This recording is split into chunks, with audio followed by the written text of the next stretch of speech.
Hey guys, in today's video we're doing another episode in my Halloween series all about different types of SFX paints. So you guys want to see this? Keep on watching.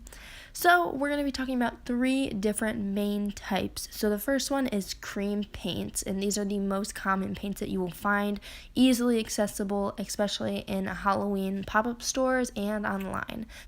And next is water paints activated by water, and these are alcohol paints activated by alcohol, only 99%, and these two cannot be found in stores. But let's talk about cream paints. So cream paints are pretty cool. They're obviously creamy, you need nothing to activate them, and they're best used with latex sponges or brushes. I'm going to show you guys how to do a quick bruise, and I use a little sponge and the Ben Nye bruise wheel. So you can also get bunch of cream paints off of Amazon, but I like the Ben Nye ones the best. So some pros, they're easily accessible. Like I said, you can find them in pop-up Halloween stores. They're not the best quality, but they are there. They're pretty easy to use, beginner friendly. They're the most inexpensive out of them all, and they stay on pretty well because they're very thick. Next are some cons. It's very thick, like I said, but because of that, sometimes it cannot be as easy to blend into the skin and realistic. Like I said, not very realistic.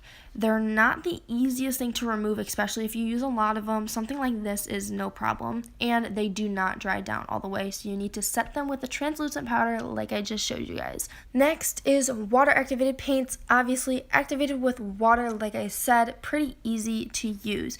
So water activated paints, when you touch them while they're not activated, they kind of come off with a little bit of pigment, almost like a cheap shadow, and sometimes you can use them in this form for shading, but mostly you activate them with water and then they have full pigmentation.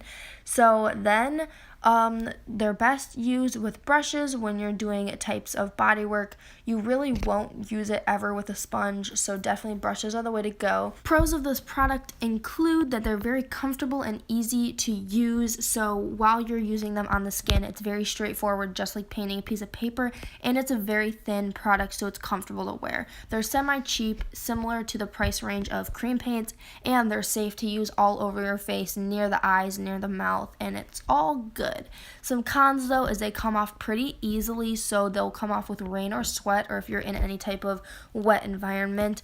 They're possibly staining, some brands stain, and some colors are more prone to staining. And when it comes to brands, my favorite are Snazaroo and Ben Nye.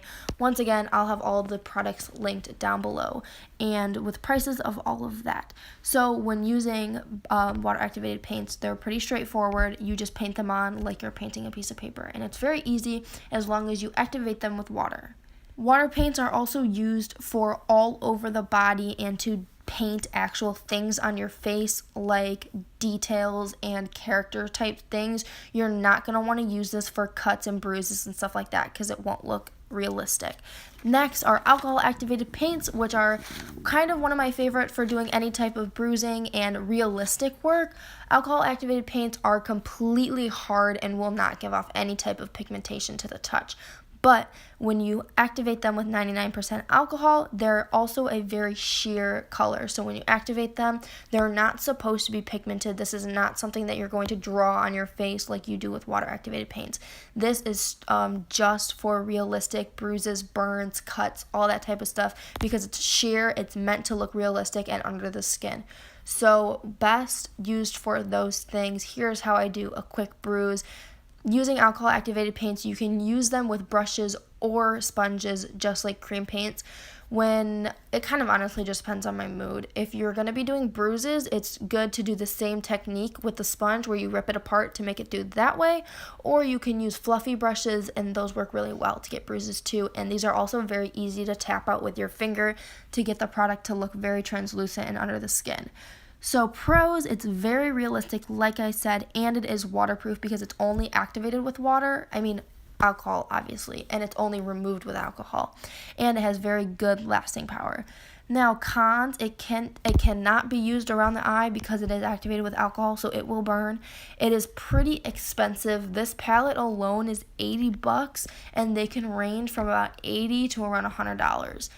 and you can only use 99% alcohol to activate it. You cannot use 70% or any type of accessible alcohol. You have to actually order 99% alcohol online.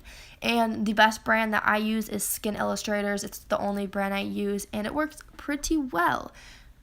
And then alcohol activated paints are also great for doing veining. So right here, it's kind of hard to pick up in the camera because it is so translucent and realistic. But if you get close-up pictures or videos or whatever, you can really tell how realistic it looks when doing veining because it looks so under the skin and translucent.